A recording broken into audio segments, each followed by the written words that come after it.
காஞ்சிபுரம் அருகே ஆட்டுப்புத்தூரில் 4.5 கோடி ரூபாய் ரொக்கத்துடன் காரை கடத்திய வழக்கில் கைது செய்யப்பட்ட கேரளாவைச் சேர்ந்த 5 பேரிடம் இருந்து 123 சவரன் நகைகள் மற்றும் 13 லட்சம் ரூபாய் கைப்பற்றப்பட்டது.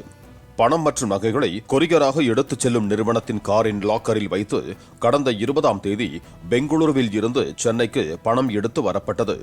இந்த பணத்தை கொள்ளையடித்ததாக கைது செய்யப்பட்ட நபர்களை கஸ்டடி எடுத்து விசாரித்ததில் அவர்கள் கொள்ளை பணத்தை பங்கு போட்டுக் கொண்டு நகை வாங்கியது தெரியவந்தது. கொள்ளையில் தொடர்புடைய மேலும் 10 பேரை தேடி வருவதாக தனிப்படை போலீசார் தெரிவித்தனர்.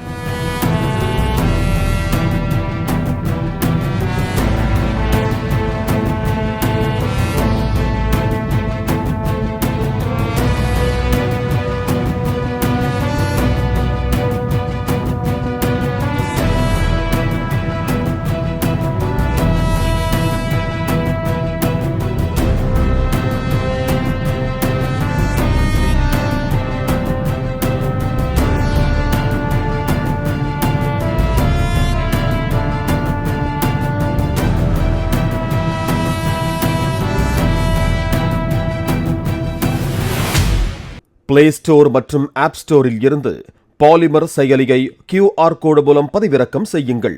செய்திகளை உடனுக்குடன் பெறுங்கள்.